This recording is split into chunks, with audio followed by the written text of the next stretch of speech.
राजनीतिक रणनीतिकार से राजनेता बने पीके के नाम से मशहूर प्रशांत किशोर ने आज गांधी जयंती के अवसर पर पटना में अपनी नई राजनीतिक पार्टी जन सुराज का आधिकारिक रूप से लॉन्च किया।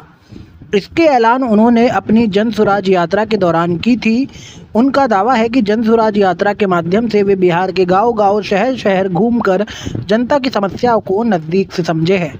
इस दौरान पीके ने साफ किया कि उनकी पार्टी का फोकस बिहार के विकास, रोजगार और पलायन जैसी गंभीर समस्याओं पर होगा। मोदी की पार्टी को सत्ता में लाने में निभाई अहम भूमिका। प्रशांत किशोर ने अपने राजनीतिक यात्रा की शुरुआत 2014 के लोकसभा चुनाव से की, जिसमें उन्होंने भारतीय जनता पार्टी के लिए चुनावी रणनीति तैयार की। उनके द्वारा तैयार की गई रणनीतियों में भाजपा को अभूतपूर्व जीत दिलाई, जिसमें नरेंद्र मोदी को प्रधानमंत्री बनने का रास्ता साफ हुआ। 2014 के चुनाव में भाजपा को पूर्ण बहुमत मिला और पीके ने यहां से अपनी पहचान राजनीति के चाणक्य के रूप में बनाई। इसके बाद उन्होंने 2015 के बिहार विधानसभा चुनाव में नीतीश कुमार के महागठबंधन को जीत दिलाने में बड़ी भूमिका निभाई थी। विभिन्न पार्टियों के लिए कब काम किया प्रशांत किशोर ने, इसको जान लेते हैं। प्रशांत किशोर ने भाजपा के अलावा कई अन्य प्रमुख पार्टियों के लिए भी काम किया है। उन्होंने 2014 भाजपा के लिए लोकसभा चुनाव में काम करने से पहले 2011 में भी भाजपा के लिए काम किया था। तब उन्होंने गुजरात विधानसभा चुनाव में नरेंद्र मोदी के लिए रणनीति बनाई, जिससे मोदी तीसरी बार मुख्यमंत्री बने।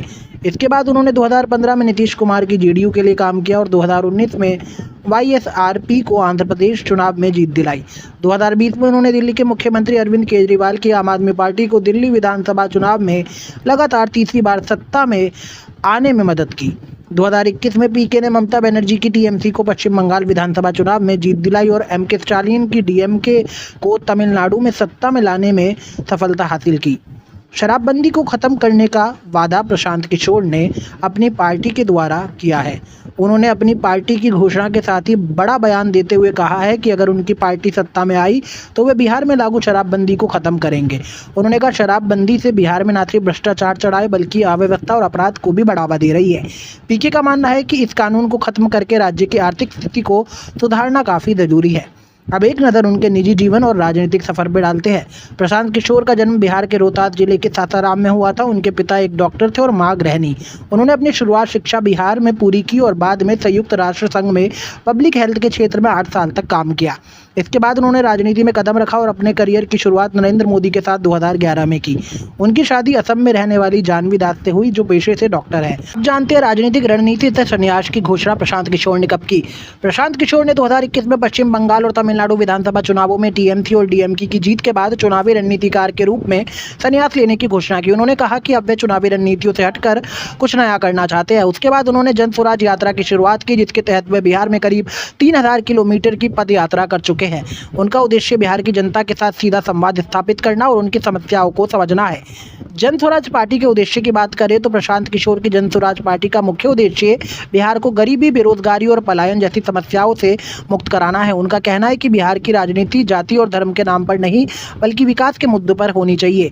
पीके का दावा है कि उनकी पार्टी बिहार की सभी 2043 विधानसभा सीटों पे 243 विधानसभा सीटों पर चुनाव लड़ेगी और बिहार के लोगों के लिए एक नई दिशा प्रदान करेगी।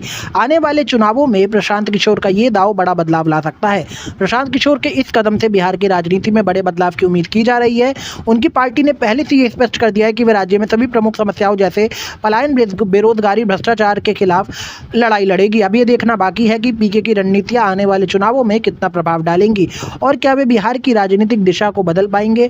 प्रशांत किशोर की पार्टी के संगठन में एक बड़ा नाम भारतीय विदेश सेवा के पूर्व अधिकारी और मधुबनी निवासी मनोज भारती का है, जिन्होंने पार्टी का कार्यकारी अध्यक्ष पद पर नियुक्ति ली है। मनोज भारती का राजनीतिक अनुभव और प्रशासनिक क्षमता पार्टी को मजबूती देने में अहम भूमिका निभाएगा। उनके नेतृत्व में पार्टी जमीनी स्तर पर पकड़ मजबूत कर पाएगी।